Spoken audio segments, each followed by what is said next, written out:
Well, greetings, unseen listeners. 43 years ago, we thought of other unseen listeners when we launched two golden records to the stars. An analog photograph disc on each Voyager spacecraft carries our greetings, our music, and sound and images from Earth into the galaxy. The estimated lifetime, 1 billion years or so, and we'll be talking about that. I helped astronomers Carl Sagan and Frank Drake make this message at Cornell in 1977, and I haven't stopped thinking about it or the galaxy ever since. Galactic scale is hard to visualize. It helps to imagine the galaxy as a garden. Here's one I built near my home in Hawaii. 100 feet in diameter, it scales to 1,000 light years per foot or 83 light years per inch. I use spotted leaves to symbolize the star fields. In a sense, the cycle of gas forming stars that form more gas is analogous to flowers making seeds that make more flowers. I painted this in 1981, and it was the seed from which the galaxy garden grew. We have a whole vocabulary of plants representing the denizens of the galaxy. It's very accurate. It's based on the model of astronomer Leo Blitz from Berkeley.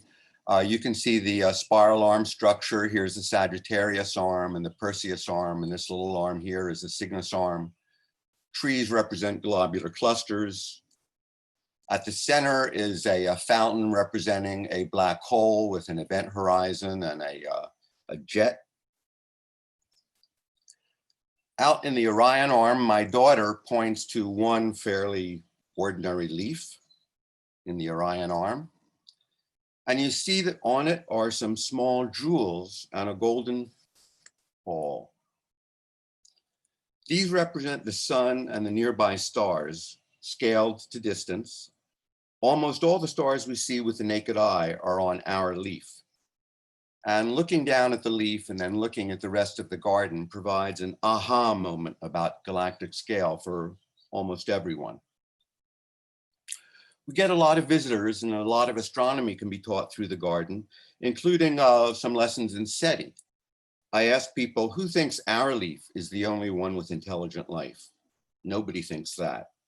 Okay, I have put another jeweled leaf in the garden somewhere. Find it. Well, it's not easy to find. And that helps emphasize how hard it might be to find life in the galaxy, let alone a small spacecraft. A baby Jackson chameleon in the garden can travel much faster than the Starship Enterprise at warp 9. Our real starships, the Voyager spacecraft, are much slower.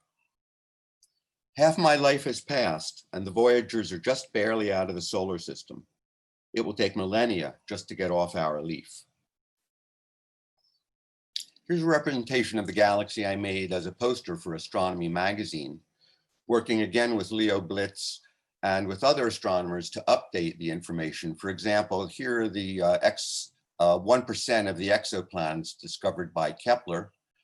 And here is one of the recently discovered tidal star streams that encircle our galaxy. I worked with Spanish astronomer David Martinez Delgado on this star stream, which springs from this dwarf galaxy, the Sagittarius dwarf galaxy on the far side of the galactic disk. Well, our Voyagers are embarked on a trip that will take them around the galaxy. Frank Drake's initial estimate was that it would take 1 billion years for impacting dust particles to wear through the cover and destroy the outward-facing side. The pictures, the greetings, and a third of the music are on the inner side, and thus good for another 1 billion years. It'll be ancient history for whoever finds either Voyager. The Golden Record is already ancient history for us. It was made in 1977. MASH and All in the Family were the hit TV shows, Star Wars the new hit movie. The records were the successor to the Pioneer plaques made in 1971 by Drake and Sagan, with the figures drawn by Sagan's wife, Linda Saltzman Sagan, who also assembled the greetings on the Voyager record. This image instantly became iconic and got a lot of attention and response. Here's how legendary Marvel comic artist Jack Kirby would have done it. The response to the Golden Record has been even greater. It has become legendary worldwide, one of the enduring achievements of the space age. Not a week goes by without somebody, a student, a scholar, a poet, contacting me about it. Why is that? I think it is because everyone can connect with it. People love the idea of the Voyager mission, but discovering, say, the chemical composition of Callisto's crust excites planetary scientists, but bores everyone else. But anybody can understand the challenge of trying to describe the world to aliens, and it's deeply thrilling to almost everyone. Today, I'll just discuss the pictures, and not even all of those. By the way, for their scientists, we also sent the composition of the Earth and its atmosphere. Another reason for the enduring appeal of the record is that it is inclusive and aspirational in a world where it seems that most news is bad news. Whether it's a fire season worsened by climate change, or the eternal human woes of strife and violence, or new threats that disrupt our lives. We didn't send any pictures like that on the record. Or this one either. Sagan and Drake decided not to include any of the dark side of humans. Let the universe remember us for our best, not our worst. For Mozart, not a mushroom cloud. Speaking of Mozart, of all my contributions to the record, I am proudest of winning Mozart a spot in the program of the world's music. It felt like paying a debt. Let us be remembered for moving with grace and strength, something not easy to show in the one still image we allotted. Let's talk about our love of sport, symbolized at the Olympics. CNN Sports has an online story about these two photos. They interviewed Kathy Rigby and the Russian sprinter Valery Bortsov. Let's be remembered for doing something very difficult in the Alps, or something very beautiful in Bali. And as beings who are curious about our origins.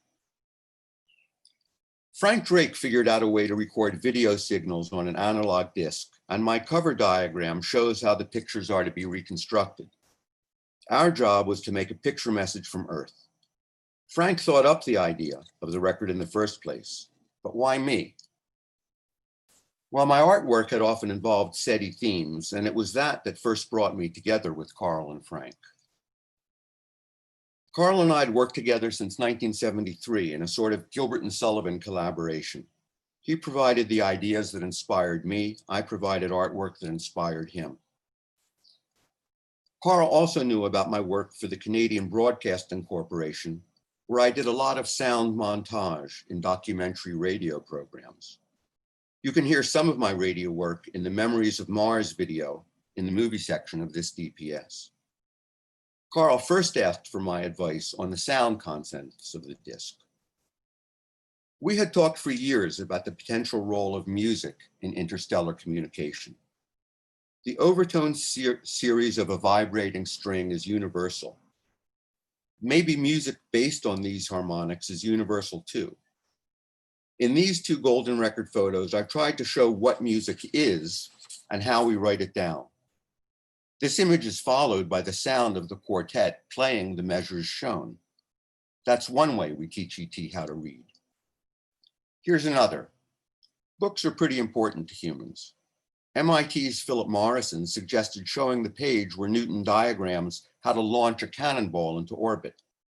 The letters in the diagram correspond to the words on the page. Another clue to the nature of writing. And it's my thumb that turns the page. And we follow that image with the theory being put into practice. This is the launch of Viking in 1975 on a Titan Centaur rocket like Voyager's, and astronaut Ed White. Frank Drake created a dictionary at the beginning of the message to define numbers and symbols, and used the hyperfine transition of the hydrogen atom to define units of mass, length, and time. He also supplied a map of the solar system, which the galactic DPS will surely appreciate.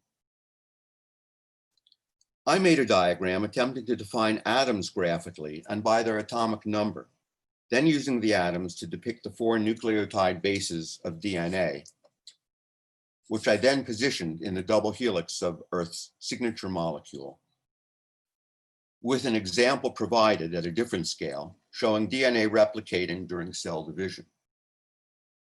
Those atoms, by the way, are how they'll be able to read the diagram showing the abundance of elements on the Earth. Now, Frank brilliantly solved the problem of defining colors in the photos by including the spectrum of the sun, whose dark absorption features, as every astronomer will tell you, are an unambiguous identification of the spectrum of visible light. Armed with these tools, I wanted to tell a story of Earth, not a grab bag of unrelated contents, but a story in sound and images. I had already submitted to Carl a design for the sound montage, later mixed by Tim Ferriss and Ann Druyan. The guiding factor in my approach was evolutionary and moving sequentially through geological, biological, human, and technological contents. I already knew that's how I would organize the images.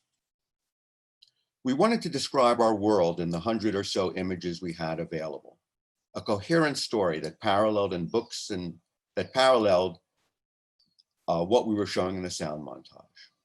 We found all the images from books and magazines. We didn't have the internet. In my workroom at Cornell, I put up this chart with the candidates as we found them circling finalists. Here you can see Heron Island is circled, photographed by a young astronomer named Jay Pasakoff, and Jay has already shown that photo. I favored images of things that ET might recognize and understand from seeing other worlds. And we think islands, well, we know from our exploration of the solar system that there are islands on other planets. We see islands in the ancient stream beds of Mars. Dune fields are similarly abundant in the galaxy, so desert landscapes will reveal a lot about the Earth, as will the morphology of mountains and rivers in this photo of Ansel Adams of the Grand Tetons in Snake River. Biological forms will require more scrutiny, but schools of streamlined fishy creatures might be common on water worlds. And David Dubilay's photo also shows us exploring underwater, a very revealing human activity. Other life forms may be recognized by the principle of form follows function in wings and branches. And that same principle of form follows function may make some technology understandable, from bicycles to radio telescopes, like these at Westerbork in the Netherlands and Arecibo. Well, every picture tells a story, as Rod Stewart says, and they all do. And how much will be understood is really up to the people who find it. Some stories are told in a sequence of pictures, like how to make a fish dinner from scratch. You find the fish, you catch the fish, you cook the fish, you eat the fish. Amal Drake helped me conceive and stage this photo that was shot at Cornell by Herman Eckelman.